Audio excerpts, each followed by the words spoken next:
24 ಗಂಟೆಗಳ ತನಕ health emergency ಸೃಷ್ಟಿಯಾಗೋದು ಪಕ್ಕಾ ಆಗ್ತಾ ಇದೆ. ಕಾರಣ ಲಕ್ಷಕ್ಕೂ ಅಧಿಕ ವೈದ್ಯರು ಕೋಲ್ಕತ್ತಾದ ಟ್ರೈನಿ ವೈದ್ಯೆಯ ಮರ್ಡರ್ ಅನ್ನು ಖಂಡಿಸಿ ಪ್ರತಿಭಟನೆಗೆ ಇಳಿತಾ ಇದ್ದಾರೆ.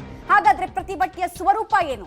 ಜನರಿಗೆ ಇನ್ಕನ್ವೀನಿಯನ್ಸ್ ಆಗ್ತಾ ಇದೆ ಅಂದ್ರೆ ಎಲ್ಲೆಲ್ಲ ಆಗ್ತಾ ಇದೆ? ಕಂಪ್ಲೀಟ್ ಡೀಟೇಲ್ಸ್ ಅನ್ನು ನಿಮ್ಮ ಪಬ್ಲಿಕ್ ಟಿವಿಯಲ್ಲಿ ನೀವು ನೋಡ್ತಾ ಹೋಗ್ಬೋದು. ರಾಜ್ಯದಲ್ಲಿ ಹೆಲ್ತ್ ಎಮರ್ಜೆನ್ಸಿಯ ಪರಿಸ್ಥಿತಿ ರಾಜ್ಯಾದ್ಯಂತ ನಾಳೆ ಬೆಳಗ್ಗೆ 6 ಗಂಟೆ ತನಕ ಕೂಡ ಆಸ್ಪತ್ರೆಗಳಲ್ಲಿ ಒಪಿಡಿ ಸೇವೆಯನ್ನು ಬಂದ್ ಮಾಡಲಾಗ್ತಾ ಇದೆ. ಒಂದು ವೈದ್ಯರ ಸುರಕ್ಷಿತ ವಲಯ ಹಾಗೂ ಆ ವೈದ್ಯೆಯ ಸಾವಿಗೆ ನ್ಯಾಯ ಕೋರಿ ಈ ಪ್ರತಿಭಟನೆಯನ್ನು ನಡೆಸಲಾಗ್ತಾ ಇದೆ. ವಿಕ್ಟೋರಿಯಾ ಹಾಗೂ ಬೌರಿಂಗ್ ಕೆಸಿ ಜನರಲ್ ಆಸ್ಪತ್ರೆಯಲ್ಲೂ ಕೂಡ ಒಪಿಡಿ ವಿಭಾಗವನ್ನ ಬಂದ್ ಮಾಡಲಾಗಿದೆ. 24 ಗಂಟೆಗಳ ತನಕ ಕೂಡ ಒಪಿಡಿಯನ್ನ ಬಂದ್ ಮಾಡಿ ಪ್ರತಿಭಟನೆಯನ್ನ ದಾಖಲಿಸ್ತಾ ಇದ್ದಾರೆ ವೈದ್ಯಾಧಿಕಾರಿಗಳು. ಎಮರ್ಜೆನ್ಸಿ ಪೇಷಂಟ್ಗಳಿಗೆ ಮಾತ್ರ ಸೇವೆ ಲಭ್ಯ ಇರುತ್ತೆ. ಅಲ್ಲೂ ವ್ಯತ್ಯಯ ಆಗುತ್ತಾ ಅನ್ನೋದು ಕುತೂಹಲ. ಇಲ್ಲಿ ತನಕ ಎಮರ್ಜೆನ್ಸಿ ಸೇವೆಗಳನ್ನು ನಾವು ಸ್ಟಾಪ್ ಮಾಡಲ್ಲ ಅಂತ ವೈದ್ಯರು ಹೇಳ್ಕೊಂಡು ಬರ್ತಾ ಇದ್ದಾರೆ. ಬಟ್ ಅವರು ಕೂಡ ಏನಾದರೂ ಪ್ರತಿಭಟನೆಗೆ ಹೋದ್ರೆ ಏನ್ ಕತೆ ಅನ್ನೋ ಆತಂಕ. ವಿಕ್ಟೋರಿಯಾ ಆಸ್ಪತ್ರೆ, ಬೌರಿಂಗ್ ಆಸ್ಪತ್ರೆ ಹಾಗೂ ಕೆಸಿ ಜನರಲ್ ಆಸ್ಪತ್ರೆಯ ಒಪಿಡಿ ವಿಭಾಗಕ್ಕೆ ಬೀಗವನ್ನ ಹಾಕಿರುವಂತಹ ದೃಶ್ಯ ನೀವು ಸದ್ಯಕ್ಕೆ ನೋಡ್ತಾ ಇದ್ದೀರಾ. ತುಂಬಾ ಜನ ಒಪಿಡಿ ವಿಭಾಗದಲ್ಲಿ ಟ್ರೀಟ್ಮೆಂಟ್ ತಗೊಳ್ಬೇಕು ಅಂತ ಅಪಾಯಿಂಟ್ಮೆಂಟ್ ತಗೊಂಡು ಮಾಹಿತಿ ಇಲ್ಲದೆ ಬಂದವರು ತ್ರಾಸವನ್ನ ಪಡ್ಕೊಳ್ಬೇಕಾದ ಸಂದರ್ಭ.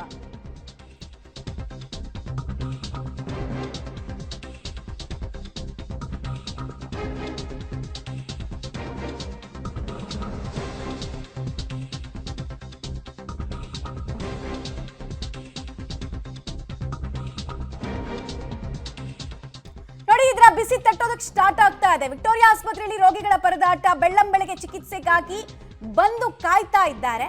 ಕೊಪ್ಪಳ, ರಾಮನಗರ, ಕನಕಪುರದಿಂದೆಲ್ಲ ರೋಗಿಗಳ ಆಗಮನ ಆಗಿದೆ. ಸಂಬಂಧಿಕರ ಜೊತೆ ಬಂದವರಿಗೆ ಸೆಕ್ಯೂರಿಟಿ ಗಾರ್ಡ್ ಹೇಳಿ ಕಳಿಸ್ತಾ ಇದ್ದಾರೆ, ಇವತ್ತು ಪ್ರತಿಭಟನೆ ಇದೆ, ಒಪಿಡಿ ಸೇವೆ ಬಂದ್ ಆಗ್ತಾ ಇದೆ, ಟ್ರೀಟ್ಮೆಂಟ್ ಕೊಡಲ್ಲ ಅಂತ ಹೇಳಿ ಕಳಿಸ್ತಾ ಇದ್ದಾರೆ.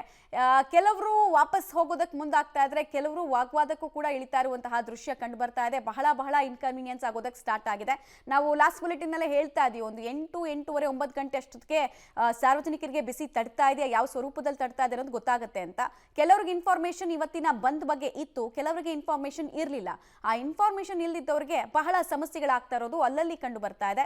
ವಿಕ್ಟೋರಿಯಾ ಆಸ್ಪತ್ರೆಯಲ್ಲಿ ಈ ಪ್ರಾಬ್ಲಮ್ಸ್ ಆಗ್ತಾ ಇದೆ. ಬಹಳ ಜನ ಜ್ವರ ಅಂತ ಬಳಲ್ತಾ ಇದ್ದವರು, ಅಪಾಯಿಂಟ್ಮೆಂಟ್ ತಗೊಂಡು ಡಾಕ್ಟರ್ನ ನೋಡಬೇಕು ಅಂತ ಬಂದವರು, ದೂರದ ಊರುಗಳಿಂದ ಬಂದವರಿಗೆ ಸಮಸ್ಯೆ ಎದುರಾಗಿದೆ. ಎಫೆಕ್ಟ್ ಅವ್ರಿಗೆ ತಡ್ತಾ ಇದೆ. ಯಾರೋ ಒಬ್ಬ ಅತ್ಯಾಚಾರಿ ಮಾಡಿದಂತಹ ಕೃತ್ಯ, ಆ ಕೃತ್ಯದ ನೇರ ಬಲಿಪಶುಗಳಾಗ್ತಾ ಇರೋದು ನೋಡಿ ಸಾರ್ವಜನಿಕರು. ಪಾಪ ಎಷ್ಟೊಂದು ಸಮಸ್ಯೆ ಅವರಿಗೆ. ಒಂದು ಅವರಿಗೆ ಪರ್ಸನಲ್ ಕಮಿಟ್ಮೆಂಟ್ಸ್ ಇರುತ್ತೆ, ಅದನ್ನೆಲ್ಲ ಬಿಟ್ಟು ಇವತ್ತು ಒಂದು ದಿನ ಅಂತ ಅಪಾಯಿಂಟ್ಮೆಂಟ್ ತಗೊಂಡು ಬರೋಕ್ಕೆ ಮುಂದಾದವರು ಅಲ್ಲಿ ಕ್ಯೂ ಅಲ್ಲಿ ನಿಂತರೂ ಕೂಡ ಬಂದ ದಾರಿಗೆ ಸುಂಕ ಇಲ್ಲ ಅನ್ನೋ ರೀತಿನಲ್ಲಿ ಬಂದಿದೆ ಒಪಿಡಿ ಅಂತ ಹೇಳಿ ವಾಪಸ್ ಆಗ್ತಾ ಇದ್ದಾರೆ. ಡೀಟೇಲ್ಸ್ ಕೊಡ್ತಾರೆ, ನೇರ ಸಂಪರ್ಕದಲ್ಲಿ ಜಾಯಿನ್ ಆಗ್ತಾರೆ ಲೋಕೇಶ್. ಆಲ್ರೆಡಿ ಇನ್ಕನ್ವೀನಿಯನ್ಸ್ ಆಗೋದಕ್ಕೆ ಸ್ಟಾರ್ಟ್ ಆಗಿದೆ ಅನ್ನೋದನ್ನ ಕೇಳ್ಪಡ್ತಾ ಇದ್ವಿ. ಎಲ್ಲೆಲ್ಲಿಂದ ಹೆಚ್ಚಾಗಿ ಜನ ಬರ್ತಾ ಇದ್ದಾರೆ, ಏನ್ ಹೇಳಿ ಕಳಿಸ್ತಾ ಇದ್ದಾರೆ, ಹೇಗಿದೆ ಸದ್ಯದ ಚಿತ್ರಣ? ಅಂತ ಖಂಡಿತ ಇನ್ಕನ್ವೀನಿಯನ್ಸ್ ಆಗ್ತಾ ಇದೆ. ಮತ್ತೆ ಬೇರೆ ಬೇರೆ ಜಿಲ್ಲೆಗಳಿಂದ ಜನ ಬರ್ತಾ ಇರ್ತಕ್ಕಂಥದ್ದು ತಾವು ಗಮನಿಸ್ತಾ ಹೋಗ್ತಾ ಇದ್ದಾರೆ. ಈಗ ದೃಶ್ಯಾವಳಿಗಳಲ್ಲಿ ಇವರೆಲ್ಲರೂ ಕೂಡ ದೇವನಹಳ್ಳಿಯಿಂದ, ಕೋಲಾರದಿಂದ, ಚಿಕ್ಕಬಳ್ಳಾಪುರದಿಂದ, ಬೇರೆ ಬೇರೆ ಭಾಗಗಳಿಂದ ಟ್ರೀಟ್ಮೆಂಟ್ಗೆ ಅಂತೇಳಿ ಬಂದಿರತಕ್ಕಂಥ ರೋಗಿಗಳು ಒಪಿಡಿ ಮುಂಭಾಗದಲ್ಲಿ ನಿಂತು ವೈದ್ಯರು ಬರ್ತಾರೆ ಅಂತೇಳಿ ಕಾಯ್ತಾ ಇರ್ತಕ್ಕಂಥ ದೃಶ್ಯಾವಳಿಗಳು ನಮಗೆ ಕಂಡು ಬರ್ತಾ ಇರ್ತಕ್ಕಂಥದ್ದು. ಅಂದ್ರೆ ಇವರಿಗೆ ಇವತ್ತು ಒಪಿಡಿ ಕ್ಲೋಸ್ ಇರುತ್ತೆ ಅನ್ನೋದ್ರ ಬಗ್ಗೆ ಮಾಹಿತಿ ಇಲ್ಲ. ಕೆಲವೊಂದಿಷ್ಟು ಜನರಿಗೆ ಮಾಹಿತಿ ಇದ್ರೂ ಕೂಡ ಅನಿವಾರ್ಯವಾಗಿ ಬಂದು ನಾವು ಟ್ರೀಟ್ಮೆಂಟ್ ಅನ್ನ ತೆಗೆದುಕೊಳ್ಬಹುವಂತ ಅನಿವಾರ್ಯ ಇದೆ, ಹಾಗಾಗಿ ಬಂದಿದ್ದೀವಿ ಅಂತ ಹೇಳ್ತಾರೆ. ಆದ್ರೆ ಓಪನ್ ಇಲ್ಲ ಅನ್ನುವಂಥದ್ದು, ಕ್ಲೋಸ್ ಮಾಡ್ತಾ ಇದ್ದಾರೆ. ತಾವು ಗಮನಿಸ್ತಾ ಹೋಗ್ಬೋದು. ವಿಕ್ಟೋರಿಯಾ ಆಡಳಿತ ಮಂಡಳಿ ಕೂಡ ಈಗ ನಿರ್ಧಾರ ಮಾಡಿದೆ, ಇವತ್ತು ಅಂದ್ರೆ ಭಾನುವಾರ ಬೆಳಿಗ್ಗೆ 6 ಗಂಟೆವರೆಗೂ ಕೂಡ ಒಪಿಡಿಯನ್ನ ಕ್ಲೋಸ್ ಮಾಡ್ತೀವಿ, ಯಾರು ಕೂಡ ವೈದ್ಯರು ಬರೋದಿಲ್ಲ ಅಂತೇಳಿ ಆ ರೋಗಿಗಳಿಗೆ ಹೇಳಿ ಕಳಿಸುವಂತ ಕೆಲಸಕ್ಕೆ ಮುಂದಾಗ್ತಾ ಇದ್ದಾರೆ. ಇಲ್ಲಿ ಸೆಕ್ಯೂರಿಟಿ ನಾವು ಗಮನಿಸ್ತಾ ಹೋಗ್ತಾ ಇದ್ದಾರೆ. ಸೆಕ್ಯೂರಿಟಿ ಕೂಡ ರೋಗಿಗಳಿಗೆ ಹೇಳಿ ಕಳಿಸುವಂತ ಕೆಲಸವನ್ನು ಕೂಡ ಮಾಡ್ತಾ ಹೋಗ್ತಾರೆ. ಇವರೆಲ್ಲರೂ ಕೂಡ ಬೆಳ್ಳಂಬೆಳಗ್ಗೆ ಬೇರೆ ಬೇರೆ ಭಾಗಗಳಿಂದ ಚಿಕಿತ್ಸೆಗೆ ಅಂತೇಳಿ ಬಂದಿರತಕ್ಕಂತಹ ರೋಗಿಗಳು. ಈಗ ಸಮಸ್ಯೆ ಆಗೋದಕ್ಕೆ ಆರಂಭ ಆಗ್ತಾ ಇದೆ. ನೋಡ್ಬೋದಾಗಿದೆ, ಇಲ್ಲೊಬ್ಬರಿಗೆ ಆನೆಕಾಲು ರೋಗದಿಂದ ಬಳಲ್ತಾ ಇರ್ತಕ್ಕಂಥ ಸಮಸ್ಯೆ ಆಗಿದೆ. ಅವರು ಕೋಲಾರದಿಂದ ಬಂದಿರತಕ್ಕಂಥವ್ರು, ಅವ್ರಿಗೆ ತೀರಾ ಸಮಸ್ಯೆ ಆಗಿರುವಂಥದ್ದು, ಚಿಕಿತ್ಸೆ ಅವಶ್ಯಕತೆ ಇದೆ. ಇಂತಹ ಸಂದರ್ಭದಲ್ಲಿ ಒಪಿಡಿ ಕ್ಲೋಸ್ ಮಾಡಿರೋದ್ರಿಂದಾಗಿ ಅವರಿಗೆ ಈಗ ಈ ಒಂದು ಒಪಿಡಿ ಕ್ಲೋಸ್ನ ಸಮಸ್ಯೆ ಎದುರಾಗ್ತಾ ಇದೆ. ವೈದ್ಯರು ಎಚ್ಚೆತ್ಕೊಂಡು ಇಂತಹ ರೋಗಿಗಳಿಗಾದರೂ ಟ್ರೀಟ್ಮೆಂಟನ್ನು ಕೊಡಬೇಕಾಗತ್ತೆ. ಎಮರ್ಜೆನ್ಸಿಗೆ ಹೋದರೆ ಅಲ್ಲಿ ಕೂಡ ಟ್ರೀಟ್ಮೆಂಟ್ ಸಿಗೋದಕ್ಕೆ ಡೌಟ್ ಆಗಿದೆ. ಇಂತಹ ಸಂದರ್ಭದಲ್ಲಿ ವಿಕ್ಟೋರಿಯಾ ಆಸ್ಪತ್ರೆಗೆ ಹೆಚ್ಚು ಬೇರೆ ಬೇರೆ ಜಿಲ್ಲೆಗಳಿಂದ ಬರ್ತಕ್ಕಂಥ ಜನರೇ ಹೆಚ್ಚಾಗಿ ನಮಗೆ ಕಂಡು ಬರ್ತಾ ಇರ್ತಕ್ಕಂಥದ್ದು. ಈಗ ದಿಢೀರ್ನೆ 24 ಗಂಟೆಗಳ ಕಾಲ OPD ಕ್ಲೋಸ್ ಆಗುತ್ತೆ ಅಂತಂದ್ರೆ ಅವ್ರಿಗೆ ತೀರಾ ಸಮಸ್ಯೆ ಆಗುವಂಥದ್ದು ಹೆಚ್ಚಾಗಿ ಗೋಚರ ಆಗ್ತಾ ಇದೆ. ಇನ್ನು ಮಾತಾಡ್ತೀನಿ. ಮೇಡಮ್ ನಮಸ್ತೆ. ಈಗಾಗಲೇ ಯಾವ ರೀತಿಯಾದಂಥ ಸಮಸ್ಯೆ ಆಗ್ತಾ ಇದೆ ಅನ್ನುವಂಥದ್ದನ್ನ ಕೇಳಿ ಅವ್ರನ್ನ ಮಾಹಿತಿ ಪಡುವಂಥ ಕೆಲಸಕ್ಕೆ ಮುಂದಾಗ್ತಿದ್ದೀನಿ. ತಾವು ಎಲ್ಲಿಂದ ಬಂದಿದ್ದೀರಾ, ಏನು ಸಮಸ್ಯೆ ಆಗ್ತಿದೆ? ನಾನಿರೋದು ಬ್ಯಾಂಗ್ಳೂರಲ್ಲೇ, ಬಟ್ ಅವರಿರೋದು ಕೋಲಾರ ಹತ್ರ. ಕೋಲಾರಿಂದ ಇನ್ನೂ 1 hour ಇರುತ್ತೆ. ಸೊ ಬೆಳಗ್ಗೆ ಬಂದವರೇ 2 hours ವೆಯ್ಟ್ ಮಾಡ್ತಿದ್ದಾರೆ ಬೆಳಗ್ಗೆಯಿಂದ. ಏನು ಹೇಳಿದ್ರು ಸೆಕ್ಯೂರಿಟಿ ಅವರು, ವೈದ್ಯರು ಏನಾದ್ರು ಹೇಳಿದ್ರ? ಎಮರ್ಜೆನ್ಸಿ ವಾರ್ಡಲ್ಲಿ ಕರ್ಕೊಂಡು ಹೋಗಿ ಅಂತ ಹೇಳೋರೆ. ನನಗೆ ಗೊತ್ತಿಲ್ಲ, ನಾನು ಜಸ್ಟ್ ಇವಾಗೆ ಬಂದಿರೋದು. ಸೊ ನೋಡಬೇಕು ಏನಾಗುತ್ತೆ ಅಂತ ನೋಡಬೇಕು. ಹೌದು, ಇಲ್ಲಿ ಸಮಸ್ಯೆ ಜಾಸ್ತಿ ಆಗ್ತಾನೆ ಹೋಗ್ತಾ ಇದೆ, ಉಲ್ಬಣ ಆಗ್ತಾ ಇದೆ. ಬರ್ತಕ್ಕಂಥ ರೋಗಿಗಳು OPDಯ ಮುಂಭಾಗದಲ್ಲಿ ಕುಳಿತುಕೊಳ್ಳುವಂಥ ನಿರ್ಮಾಣ ಆಗ್ತಾ ಇರುವಂಥದ್ದು ನಮಗೆ ಕಂಡು ಬರ್ತಾ ಇರ್ತಕ್ಕಂಥದ್ದು. ನನ್ನ ಎಡಭಾಗದಲ್ಲಿ ನೋಡಬಹುದಾಗಿದೆ, ಇಲ್ಲೊಬ್ರು ವಿಶೇಷ ಚೇತನರು ಬಂದಿದ್ದಾರೆ. ಅವ್ರಿಗೂ ಕೂಡ ತೀರಾ ಸಮಸ್ಯೆ ಆಗಿರುವಂಥದ್ದು. ಅವರು ಬೇರೆ ಜಿಲ್ಲೆಯಿಂದ ಟ್ರೀಟ್ಮೆಂಟ್ಗೆ ಅಂತ ಬಂದಿರುವಂಥದ್ದು. ನಮಸ್ಕಾರ, ಎಲ್ಲಿಂದ ಬಂದಿದ್ದೀರಾ? ಕ್ಲಿಪರಿಂದ ಬಂದಿದ್ದೀವಿ. ಏನಾಗಿದೆ? ಅಕ್ಕರಿಗೆ ಗಂಟಲಲ್ಲಿ ಸ್ವಲ್ಪ ನೋವಿದೆ ಸರ್. ನೆನ್ನೆ ಬಾ ಅಂತ ಹೇಳಿದ್ರು.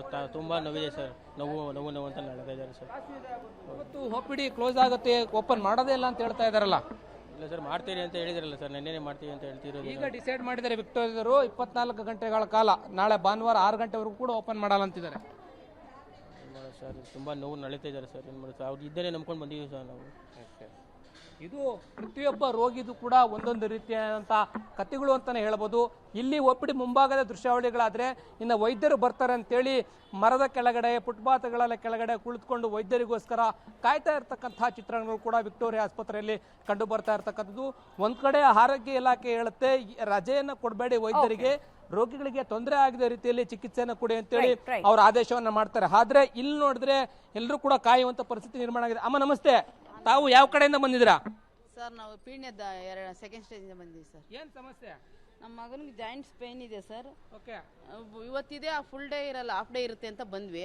ಆದ್ರೆ ಇಲ್ಲಿ ನೋಡಿದ್ರೆ ಸ್ಟ್ರೈಕ್ ಅಂತ ಹೇಳ್ತಿದ್ದಾರೆ. ನಾವು ಏನು ಮಾಡ್ಬೇಕು ಅಂತ ಗೊತ್ತಿಲ್ಲ ಸರ್. ಈಗ ಇನ್ನು ನಡೆಯೋಕ್ಕೂ ಆಗಲ್ಲ. ಆಟೋ ಮಾಡ್ಕೊಂಡ್ ಬಂದಿದ್ದೀವಿ ಸರ್. 300 ರೂಪಾಯಿ ಕೊಟ್ಟು ಆಟೋ ಮಾಡ್ಕೊಂಡ್ ಬಂದಿದ್ದೀವಿ ಸರ್ ಅಲ್ಲಿಂದ. ಇದು ಮಮತಾ, ಇಲ್ಲಿ ಪ್ರತಿಯೊಬ್ಬ ರೋಗಿಗಳು ಕೂಡ ನೋವಿನಿಂದ ಬಳಲ್ತಾ ಇದ್ದಾರೆ. ಬೇರೆ ಬೇರೆ ಭಾಗಗಳಿಂದ ದುಡ್ಡನ್ನ ಖರ್ಚು ಮಾಡಿಕೊಂಡು ಟ್ರೀಟ್ಮೆಂಟ್ ಸಿಗುತ್ತೆ ಅಂತ ಹೇಳಿ ಬಂದಿದ್ದಾರೆ. ಈಗ ಮತ್ತೆ ಅವರಿಗೆ ಟ್ರೀಟ್ಮೆಂಟ್ ಸಿಗದೆ ವಾಪಸ್ ಹೋಗ್ತಾರೆ ಅಂತಂದ್ರೆ ನಿಜಕ್ಕೂ ಇದು ನೋವಿನ ಸಂಗತಿ. ವೈದ್ಯರು ಎಚ್ಚೆತ್ಕೊಂಡು ಟ್ರೀಟ್ಮೆಂಟ್ ಕೊಡೋದಕ್ಕೆ ಮುಂದಾಗಬೇಕಾಗುತ್ತೆ ಮಮತಾ. ಓಕೆ ಲೋಕೇಶ್, ಹಾಗೆ ಸಂಪರ್ಕದಲ್ಲಿ ಇನ್ನು ಬೌರಿಂಗ್ ಆಸ್ಪತ್ರೆಯ ಚಿತ್ರಣ ಹೇಗಿದೆ? ಅಲ್ಲಿ OPD ಸೇವೆಗಳು ಬಂದಾಗಿರೋದ್ರ ಬಗ್ಗೆ ರೋಗಿಗಳಿಗೆ ಮಾಹಿತಿ ಇದೆಯಾ ಇಲ್ವಾ? ಏನ್ ಸಮಸ್ಯೆ ಆಗ್ತದೆ? ಡೀಟೇಲ್ಸ್ ಕೊಡೋದಕ್ಕೆ ರೆಡಿ ಇದ್ದಾರೆ ಮಾರುತಿ. ಸದ್ಯಕಾಲೀನ ಪರಿಸ್ಥಿತಿ ಬಗ್ಗೆ ವಿವರಿಸ್ತಾ ಹೋಗೋದಾದ್ರೆ? ಖಂಡಿತ ಮಮತಾ, ನಾನೀಗ OPD ಮುಂಭಾಗದಲ್ಲಿದ್ದೀನಿ. OPDಯ ದೃಶ್ಯಗಳನ್ನ ತೋರಿಸ್ತೇನೆ. ನೋಡಬಹುದು ದೃಶ್ಯಗಳಲ್ಲಿ OPD ಓಪನ್ ಮಾಡಿದ್ದಾರೆ. ಅಂದರೆ OPD ಚೀಟಿ ಕೊಡುವಂಥದ್ದು, ಅಂದರೆ ಕಾರ್ಡ್ ಕೊಡುವಂಥ ಸ್ಥಳ ಏನಿದೆ, ಇಲ್ಲಿ ಬರುವಂಥ ರೋಗಿಗಳ ಅವರ ಡೀಟೇಲ್ಸ್ನ ಕಲೆಕ್ಟ್ ಮಾಡಿಕೊಂಡು ಅವ್ರು ಎಲ್ಲಿಂದ ಬಂದಿದ್ದಾರೆ, ಯಾವ ಕಾಯಿಲೆಗೆ ಅವರು ಚಿಕಿತ್ಸೆ ಪಡೆಯೋದಕ್ಕೆ ಬಂದಿದ್ದಾರೆ, ಯಾವ ವೈದ್ಯರನ್ನ ಭೇಟಿ ಮಾಡಬೇಕು, ಈ ರೀತಿ ಮಾಹಿತಿನ ಪಡೆದು ಏನು ಒಂದು 10 ರೂಪಾಯಿಗೆ ಒಂದು ಕಾರ್ಡ್ ಕೊಡ್ತಾರೆ. ಆ ಕಾರ್ಡನ್ನು ವಿತರಣೆ ಮಾಡ್ತಿದ್ದಾರೆ. ಅಂದರೆ ವಿತರಣೆ ಮಾಡೋ ಸಂದರ್ಭದಲ್ಲಿ ಇವತ್ತು ವೈದ್ಯರು ಇರ್ತಾರಾ ಇರಲ್ಲವ ಅನ್ನೋದು ಗ್ಯಾರಂಟಿ ಇಲ್ಲ. ಒಂದು ವೇಳೆ ವೈದ್ಯರು ಇವತ್ತು ನೀವು ಒಳಗಡೆ ಹೋಗಿ ನಿಮಗೆ ಯಾವ ರೂಮ್ ಅಲರ್ಟ್ ಆಗಿರುತ್ತೋ ಆ ರೂಮ್ ಹತ್ರ ಹೋಗಿ, ವೈದ್ಯರು ಇಲ್ಲ ಅಂದರೆ ನೀವು ನಾಳೆ ಬರಬೇಕಾಗತ್ತೆ ಅಂತ ಮಾಹಿತಿನ ಕೊಟ್ಟು ಕಳಿಸುವಂಥ ಕೆಲಸ ಮಾಡ್ತಿದ್ದಾರೆ. ಯಾಕಂದರೆ ಸಾಕಷ್ಟು ಜನ ಪೇಷಂಟ್ಗಳು ಬಂದು ದೂರದಿಂದ ಬಂದು ಇಲ್ಲಿ ಈಗ ಚಿಕಿತ್ಸೆ ಪಡಿಬೇಕು, ವೈದ್ಯರನ್ನ ಭೇಟಿ ಮಾಡಬೇಕು ಅಂತ ಬಂದಿದ್ದಾರೆ. ಆದರೆ ಇವತ್ತು ವೈದ್ಯರ ಮುಷ್ಕರ ಮಾಡ್ತಿದ್ದಾರೆ. OPDಗಳು ಈಗಾಗಲೇ ಒಳಗಡೆ ಭಾಗದಲ್ಲಿ, ಬೌರಿಂಗ್ ಆಸ್ಪತ್ರೆ ಒಳಭಾಗದಲ್ಲಿ OPDಗಳು ಸಂಪೂರ್ಣವಾಗಿ ಕ್ಲೋಸ್ ಆಗಿರೋದು ಕಾಣಿಸ್ತಿದೆ. ಇಲ್ಲಿವರೆಗೂ ಯಾವ ವೈದ್ಯರು ಸಹ ಆಸ್ಪತ್ರೆಗೆ ಇನ್ನೂ ಭೇಟಿ ಕೊಟ್ಟಿಲ್ಲ ಮತ್ತು ಚಿಕಿತ್ಸೆಯನ್ನು ನೀಡ್ತಿಲ್ಲ. ಹಿನ್ನೆಲೆಯಲ್ಲಿ ಬರುವಂಥ ರೋಗಿಗಳಿಗೆ ಸಮಸ್ಯೆ ಆಗಬಾರ್ದು ಅಂತ ಅಂದರೆ ಅವ್ರಿಗೆ ಕಾರ್ಡನ್ನು ಕೊಟ್ಬಿಡೋಣ, ಆನಂತರ ನಾಳೆ ಅಥವಾ ನಾಡೋದು ವೈದ್ಯರು ಯಾವಾಗ ಸೇವೆಗೆ ಸಿಗ್ತಾರೆ ಆಗ ಅವರಿಗೆ ಸೇವೆ ಕೊಡೋ. ಬಟ್ ಜನರಿಗೂ ಸರಿಯಾದ ಮಾಹಿತಿ ಇಲ್ಲ. ಇವತ್ತು ವೈದ್ಯರು ಸಿಗ್ತಾರಾ ಇಲ್ವಾ ಅಂತ 9 ಗಂಟೆ ನಂತರದಲ್ಲಿ OPD ಕ್ಲಿನಿಕ್ಗಳೇನಿದೆ ಅಥವಾ ಚಿಕಿತ್ಸಾಲಯಗಳೇನಿದೆ ಅದು ಓಪನ್ ಆಗುವಂಥದ್ದು. ಓಪನ್ ಆದ ನಂತರದಲ್ಲಿ ವೈದ್ಯರು ಬಂದರೆ ಅವರಿಗೆ ಚಿಕಿತ್ಸೆ ದೊರೆಯುವಂಥ ಕೆಲಸ ಆಗುತ್ತೆ. ಬಟ್ ವೈದ್ಯರಿಗಾಗಲೇ ನಿರ್ಧಾರ ಮಾಡಿದ್ದಾರೆ, ಇವತ್ತು 24 ಗಂಟೆಗಳ ಕಾಲ ಯಾವುದೇ ರೀತಿಯ OPDಯಲ್ಲಿ ಸೇವೆ ಮಾಡೋದಿಲ್ಲ. ತುರ್ತು ಎಮರ್ಜೆನ್ಸಿ ಏನಿದೆ, ಎಮರ್ಜೆನ್ಸಿ ಚಿಕಿತ್ಸೆ ಮಾತ್ರ ನೀಡೋದಕ್ಕೆ ನಿರ್ಧಾರ ಕೈಗೊಂಡಿರೋ ಹಿನ್ನೆಲೆಯಲ್ಲಿ ಎಮರ್ಜೆನ್ಸಿ ವಾರ್ಡ್ಗಳಲ್ಲಿ ಮಾತ್ರ ಈಗ ಚಿಕಿತ್ಸೆ ನಡೆಯುತ್ತೆ. OPD ಅಂದರೆ ಔಟ್ ಪೇಷಂಟ್ಗಳಿಗೆ ಯಾವುದೇ ರೀತಿಯ ಇವತ್ತು ಚಿಕಿತ್ಸೆ ಅಂದರೆ ಎಮರ್ಜೆನ್ಸಿ ಹೊರತುಪಡಿಸಿ ಉಳಿದಂತೆ ಯಾವುದೇ ರೋಗಿಗಳಿಗೆ ಚಿಕಿತ್ಸೆ ಸಿಗೋದಿಲ್ಲ.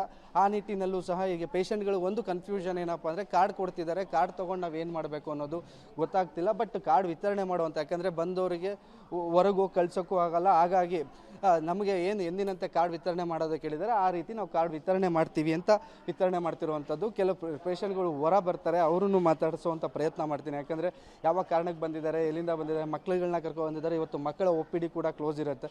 ಮೇಡಮ್, ನಿಮಗೆ ಗೊತ್ತಿದೆಯಾ ಇವತ್ತು OPD ಕ್ಲೋಸ್ ಇದೆ ಅನ್ನೋದು? ಇವತ್ತು ಒ ಪಿ ಡಿ ಕ್ಲೋಸ್ ಇದೆ, ಗೊತ್ತಿಲ್ಲ. ಯಾರಿಗೆ ತೋರ್ಸಕ್ಕೆ ಬಂದಿದ್ರಿ, ಏನಾಗಿದೆ? ನಮ್ಮ ಮಗುಗೆ ಸ್ಕಿನ್ ಡಾಕ್ಟರ್ಗೆ ಹತ್ರ ತೋರ್ಸೋಕ್ಕೆ ಬಂದಿದ್ದೀನಿ. ಕಾರ್ಡ್ ಕೊಟ್ಟಿದ್ದಾರೆ, ಏನಾರು ಹೇಳಿದ್ರೆ ಡಾಕ್ಟರ್ ಇರ್ತಾರೆ ಇರಲ್ವ ಅಂತ ಏನಾರು ಹೇಳಿದಾರ? ಅಲ್ಲಿ ರೂಮ್ ನಂಬರ್ 23ಗೆ ಹೋಗಿ ಅಂದರೆ ಹೇಳಿದ್ದಾರೆ. ಬಟ್ ಡಾಕ್ಟರ್ ಇಲ್ಲ ಅಂತ ಏನು ಹೇಳಿಲ್ಲ. ಇಲ್ಲ, ನಾವು ಕೇಳಿಲ್ಲ, ಅದಕ್ಕೆ ಅವ್ರು ಹೇಳಿಲ್ಲ. ಬಟ್ ಇವತ್ತು ಒ ಪಿ ಡಿ ಕ್ಲೋಸ್ ಇದೆ, ಡಾಕ್ಟರ್ ಇರೋದಿಲ್ಲ. ಇವತ್ತಿಲ್ಲ ಅಂದರೆ ನಾಳೆ ಬನ್ನಿ ಅಂತಲೂ ಕೂಡ ಹೇಳಿದಾರಾ? ಅದು ನಮಗೆ ಗೊತ್ತಿಲ್ಲ ಅಲ್ಲ. ರೋಗಿಗಳು ಇದು ಕನ್ಫ್ಯೂಷನ್ ಏನು ಆಗ್ತಿದೆ ಅನ್ನೋದು ಗೊತ್ತಾಗ್ತಿಲ್ಲ. ಕಾರ್ಡ್ ಮಾತ್ರ ಕೊಡ್ತಿದ್ದಾರೆ, ರೂಮ್ ನಂಬರ್ ಹೇಳಿ ಕಳಿಸ್ತಿದ್ದಾರೆ. ಬಟ್ ಒಳಭಾಗದಲ್ಲಿ ಯಾವುದೇ ರೀತಿಯ ವೈದ್ಯರು ಇವತ್ತು ಸೇವೆಗೆ ಲಭ್ಯರಾಗಿಲ್ಲ. ಎಲ್ಲ ಪ್ರತಿಭಟನೆ ಮಾಡೋದಕ್ಕೆ ನಿರ್ಧಾರ ಮಾಡಿರುವಂಥದ್ದು ಮಮತಾ.